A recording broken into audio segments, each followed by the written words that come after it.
What does it say about capitalism, John asks? That we have money and want to spend it but can't find anything worth buying. We're on our way home from a furniture store, again. We almost bought something called a credenza, but then John opened the drawers and discovered that it wasn't made to last. I think there are limits, I say, to what mass production can produce. We just bought a house, but we don't have furniture yet. We've been eating on our back stoop for 3 months. Last week, a Mexican woman with 4 children rang our doorbell and asked if our front room was for rent. I'm sorry, I said awkwardly. We live here. She was confused. But, she said, it's empty. It is empty. I hang curtains to hide the emptiness, but it remains empty. There wasn't any furniture in the house where I grew up until a German cabinet maker moved in with us. He arrived in a truck so heavy that it made a dent in the driveway.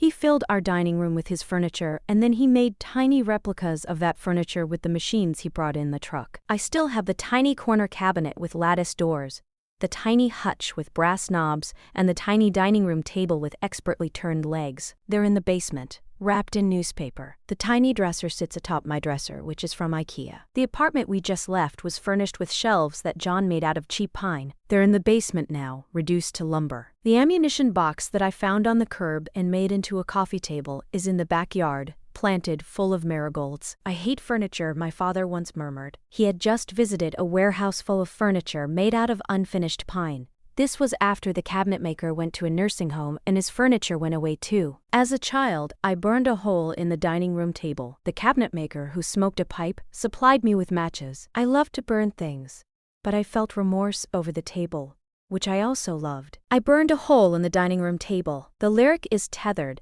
in my mind, to the liner notes of a Billie Holiday album that I borrowed from the library in college. She was singing songs written by someone else, the notes explained, but she rewrote them with the way she sang. Her delivery transformed a banal portrait of moneyed life into a wry critique of that moneyed life. In the furniture stores we visit, I'm filled with a strange, unspecific desire. I want everything and nothing.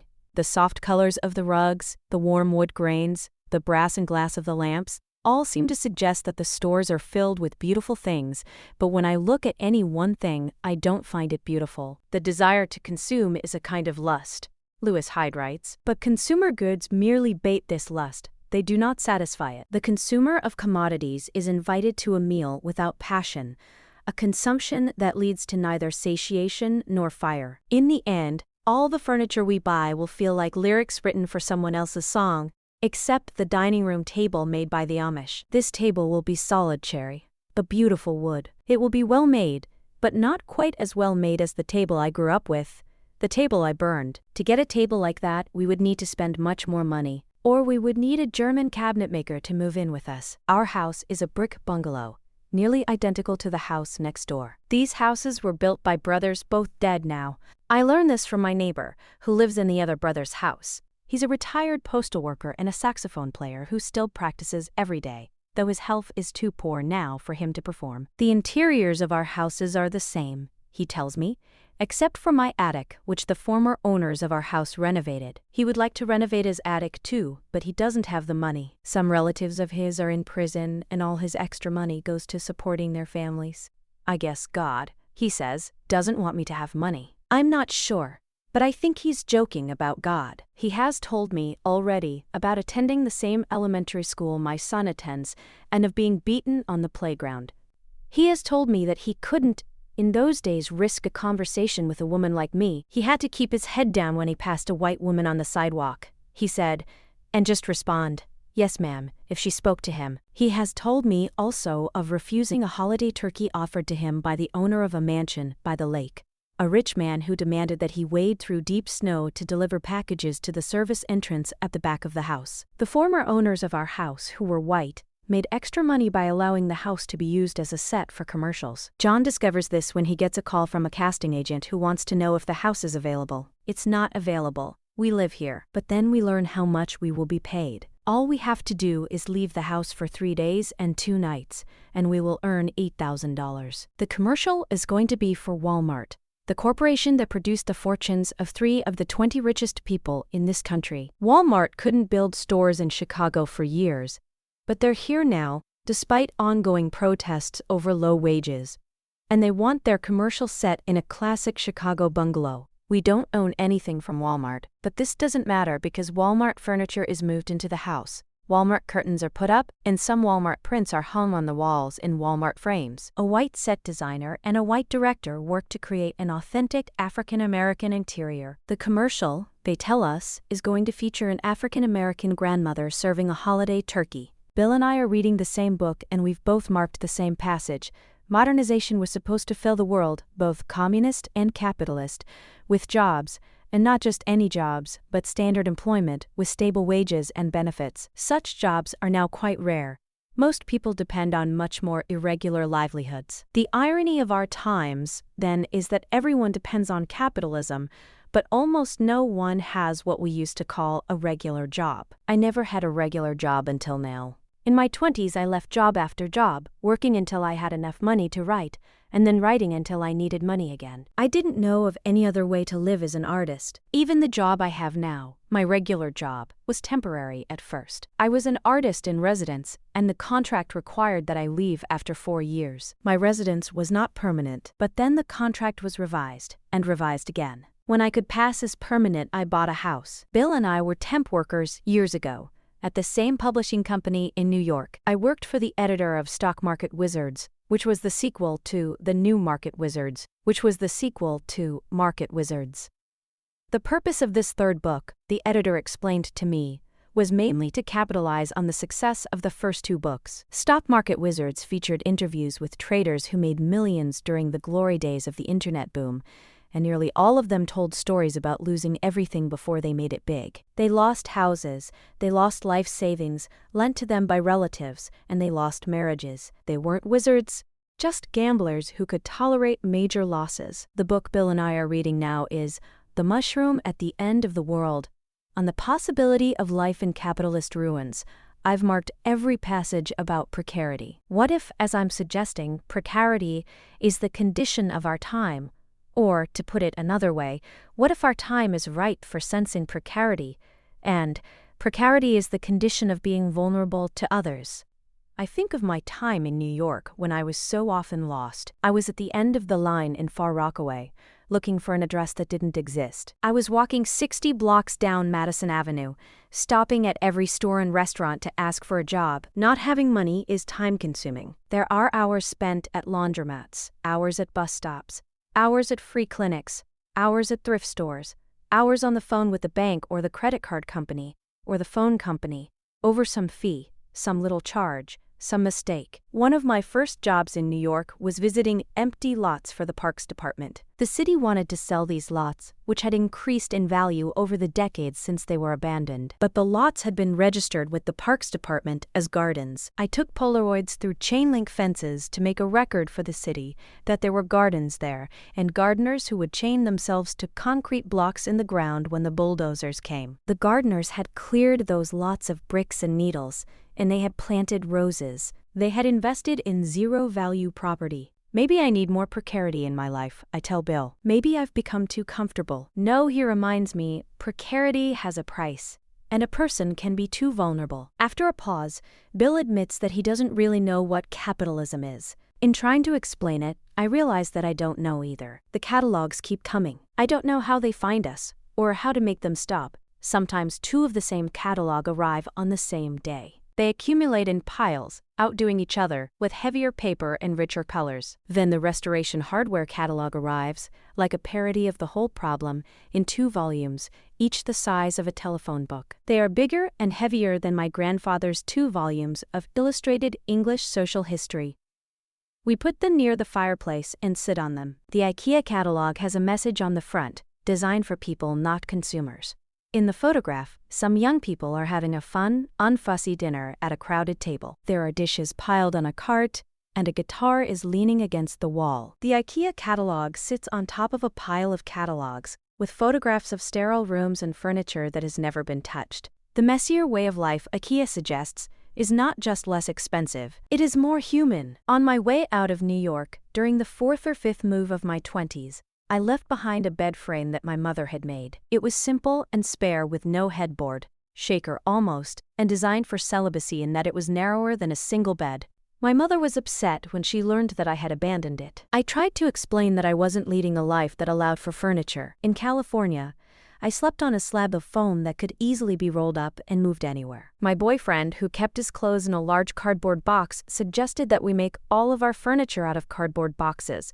It was an idea that had already been pioneered by IKEA, who made particle board end tables with hollow interiors. Within a year, I had rolled up my mattress and moved my boxes to Iowa, where I found my furniture on the street. A better everyday life for more of the many is IKEA's mission.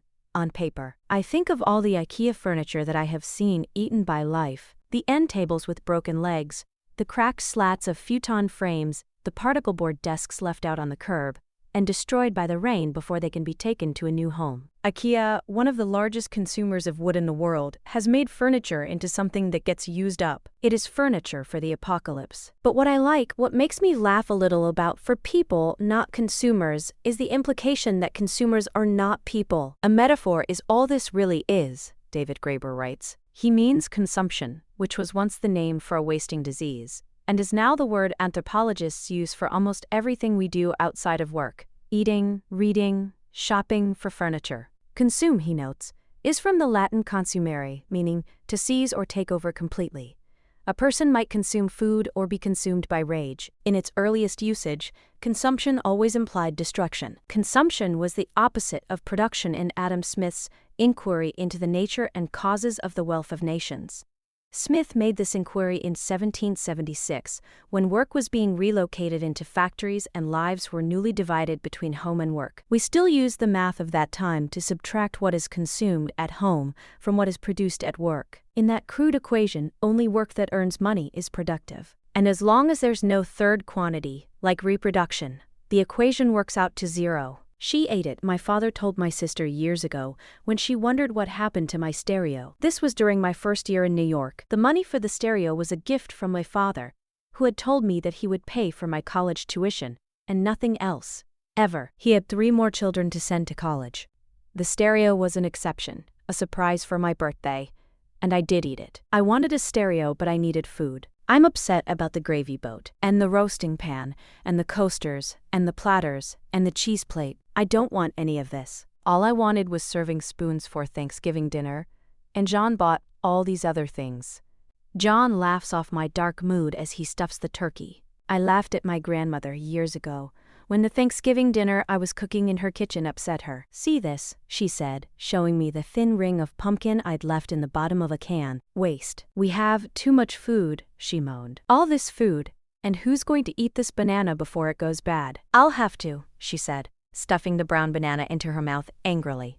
The gravy boat is ridiculous, John agrees. Nobody needs one. But we're hosting Thanksgiving for the first time in our own house, and the occasion calls for a fucking gravy boat. It's absurd, I know, for me to spend this particular holiday feeling upset about having things I don't want. And I don't understand why I'm upset, other than that this all feels like too much. Even the phrase "our own house." When we bought this house after years of looking, I was no longer convinced that I wanted a house. The money in our savings account was not money. In my mind, it was time. All those dollars were hours banked, to be spent on writing, not working. It seemed like a waste to spend time on property. I tried to bargain with John about the house. I wanted to know what he would trade me for my agreement to buy it. Nothing, John told me. Either I wanted the house or I didn't. I wanted it. I wanted to paint the kitchen royal gold, and I wanted to plant a garden in the backyard. I wanted to make something mine. What I wanted, more than anything, was the illusion of permanence the house provided. The solid foundation, the bricks that wouldn't blow away, the sense of security. That was a fantasy, I knew, but it felt real. I light the wick on a candle shaped like a turkey, which will burn itself away headfirst. At the potlatches thrown by the Kwakwaka Wakwaka people, houses were burned and sewing machines were thrown into the sea. But this was not typical of the tradition. This was the potlatch around 1900, after the Kwakwaka Wakwa had been decimated by disease and were living in a new economy. Unrecognized as citizens and unable to file land claims, they had lost most of their land to commercial fisheries and canneries. But they worked for wages in the canneries and could buy machine-made blankets and store-bought goods. They had more than they'd ever had before. In one sense, and less in every other. Two artists can have all this? Nami asks when she arrives. She's marveling at the new dining table and the big empty living room. Not without paying for it, I tell her. Using money to get more money, I tell my father, is David Graeber's definition of capitalism. I'm a bad capitalist, my father says.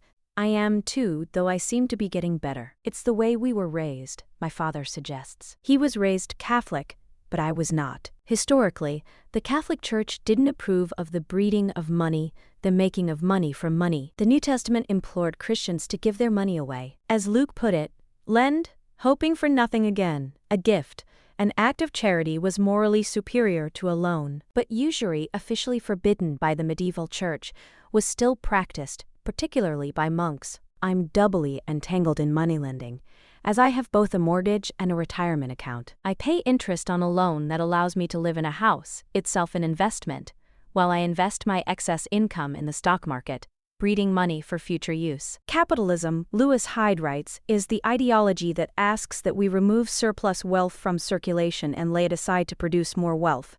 The defining feature of capitalism is not the breeding of money, but the hoarding of money for that purpose. Hoarding, in the form of saving and investment, is regarded as smart and morally upright. It provides security for the privileged class, covering the expenses of education, illness, and old age. In a country that lacks public investment in security. But ours is not the only system given to hoarding. It is quite possible, Hyde notes, to have the state own everything and still convert all gifts to capital, as Stalin demonstrated.